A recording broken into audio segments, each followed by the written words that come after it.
Hello and नमस्कार दोस्तों, मैं हूं आपका दोस्त मनीष शर्मा। और आज के इस वीडियो सेशन में हम डिस्कस करेंगे कि डिसलेक्सिया जिन बच्चों को हैं उनको किस तरीके से टीच किया जाए। उसके कुछ टिप्स मैं बताऊंगा आपको। ठीक है, तो इसके पहले हमने डिसलेक्सिया बता रखा है कि एक तरीके की लर्निंग डिसेबिलिटी होती है डिसलेक्सिया, जिसमें बच्चा लिख पढ़ नहीं पाता है अच्छे से। तो उसको डिटेल में अगर जानना है तो इसके पहले जो हमने वीडियो बनाया था लर्निंग डिसेबिलिटी के नाम से, उसको ज़रूर देखें। ठीक है दोस्तों, तो ये वीडियो की जो ऑडियंस है ये टीचर्स को हेल्प करेगी, ये वीडियो पेरेंट्स को हेल्प करेगी जिनके बच्चों को डिसलेक्सिया की प्रॉब्लम है। ठीक है, और डीएलएड बीएड या बीएलएड वाले जो स्टूडेंट्स हैं जो सीटीईटी या स्टेट टीईटी या यूपी टीईटी या आरटीईटी का पेपर्स देते हैं, उनके भी काम आएगी ये वीडियो। ठीक है दोस्तों, तो अगर किसी का बच्चा डिसलेक्सिक है तो सबसे पहले और सबसे ज़रूरी चीज़ ये है कि उस बच्चे को आप बताएंगे कि डिसलेक्सिया होती क्या चीज़ है। ठीक है, उसके जितने प्रोज एंड कॉन्स होते हैं वो सारी चीज़ें आप बताएंगे। ठीक है, और ये समझाने की कोशिश करेंगे कि बच्चा जो है स्मार्ट है, इंटेलिजेंट है, बट एक ही अंतर है कि दे लर्न डिफरेंटली। थोड़ा सा उनके सीखने का तरीका जो है अलग है, बाकी सारी चीज़ें सेम ही होती हैं। और डिसलेक्सिक किड्स होना कोई वो डिसएडवांटेज नहीं है। स्मार्ट होते हैं ये लोग, इंटेलिजेंट भी होते हैं, बस सीखने का तरीका थोड़ा सा अलग होता है। ये आपको समझाना है अपने बच्चे को। ठीक है, पेरेंट्स की ये जिम्मेदारी बनती है कि हर चीज़, हर वो चीज़ जो ज़रूरी है या फिर जो डिसलेक्सिया से जुड़ी हुई है उसको जानें। अगर जानेंगे तभी वो अपने बच्चे की हेल्प कर पाएंगे। ठीक है दोस्तों, तो पेरेंट्स को जानना पड़ेगा कि डिसलेक्सिया से जितनी भी चीज़ें जुड़ी हुई हैं, ठीक है, चाहे वो टिप्स हों, चाहे वो प्रोज हों, चाहे वो कॉन्स हों, ठीक है, या किस तरीके से मैनेज करना चाहिए इन सब चीज़ों को, तो ये सारा चीज़ें पेरेंट्स को जानकारी में रहना बहुत ज़रूरी है।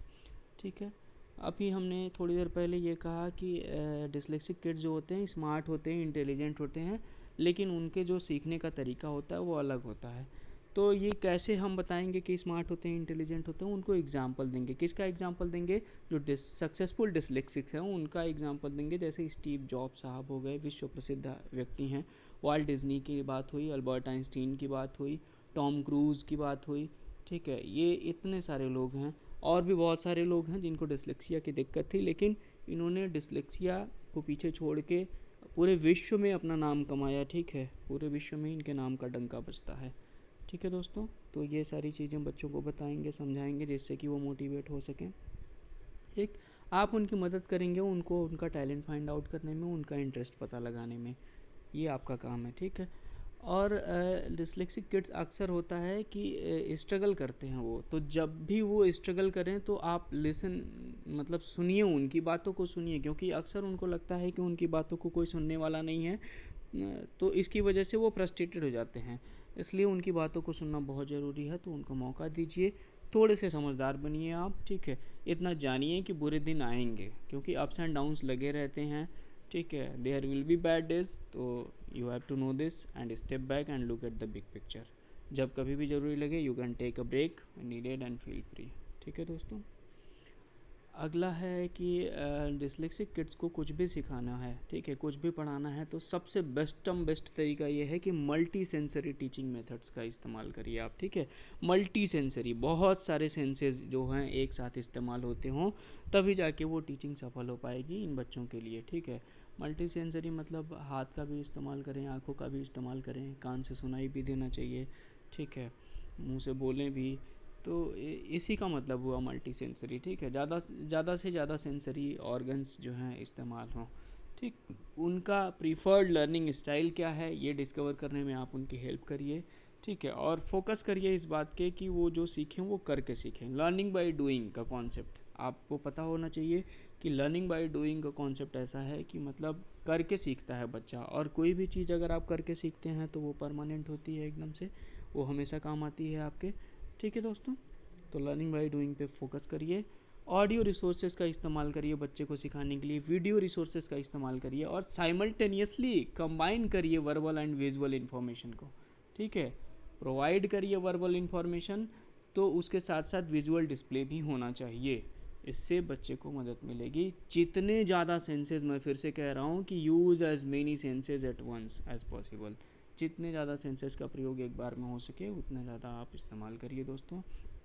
ठीक है, और कभी भी उत्तर अगर लेना है हमको बच्चे से तो सिर्फ और सिर्फ रिटन आंसर पे फोकस मत करिए। You can allow verbal responses rather than written when possible. जब भी संभव हो वर्बल रिस्पॉन्सेज को भी, मतलब मौखिक उत्तरों को भी आप स्वीकार करिए, ठीक है। और सबसे ज़रूरी चीज़ है कि डिस्लेक्सिक बच्चों को अगर लगातार 2-3 इंस्ट्रक्शन एक साथ दे दी जाएँ तो वो कंफ्यूज हो जाते हैं या थोड़े समय में उनको प्रोसेस नहीं कर पाते हैं। रिस्पॉन्स टाइम ज़्यादा मतलब उनको चाहिए होता है, डिले होता है रिस्पॉन्स करने में।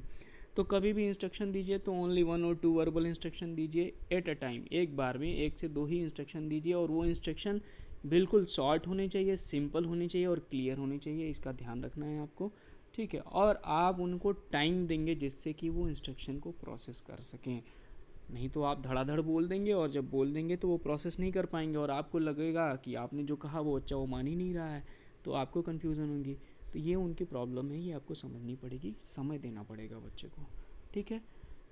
टेक्नोलॉजी का एडवांटेज लेना ना भूलिए, जैसे कि कुछ एप्लीकेशन आप इंस्टॉल कर सकते हैं अपने बच्चे के लिए जिससे उसको रीडिंग, राइटिंग एंड स्पेलिंग में मदद मिल सके, ठीक है। एग्जाम्पल के तौर पे मैं बता देता हूँ कि गूगल का एक बोलो ऐप होता है, रीड अलोंग ऐप या बोलो ऐप के नाम से ये ऐप प्ले स्टोर पे आपको मिल जाएगा।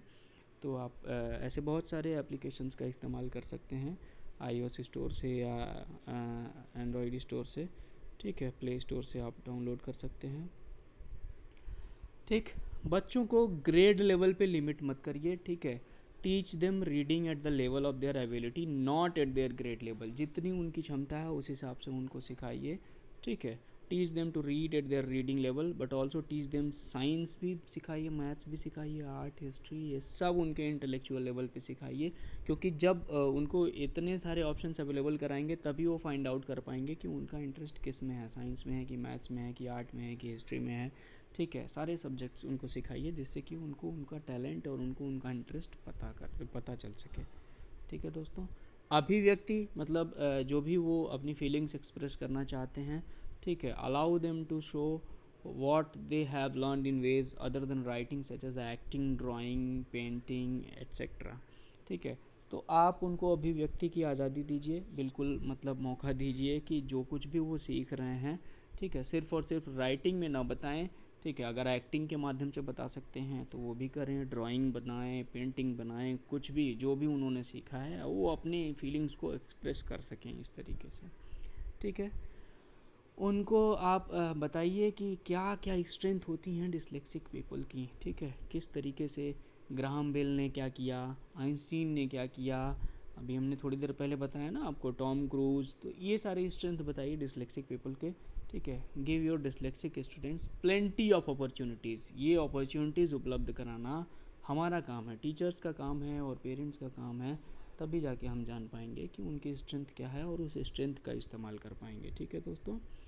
और do not immediately repeat instructions if your kid has not asked. क्योंकि अभी थोड़ी देर पहले मैंने बताया कि अगर इंस्ट्रक्शन रिपीट करेंगे तो बच्चा कंफ्यूज हो जाएगा, क्योंकि डिलेज इन रिस्पॉन्स टाइम और often due to slow processing speed. Processing speed इनकी स्लो होती है, इसलिए इनको हमें टाइम देना पड़ेगा।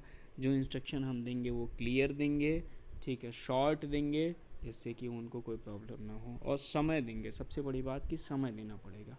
तो ये कुछ टिप्स हैं जो आपके काम आएंगे दोस्तों। आप हमको बताएंगे कि ये वीडियो आपको कैसा लगा। थैंक यू, नमस्ते। शेयर करना ना भूलिए अपने बाकी के ग्रुप्स में, जैसे सोशल मीडिया ग्रुप्स हुए वहाँ पे शेयर करिए। बहुत बहुत धन्यवाद आपका।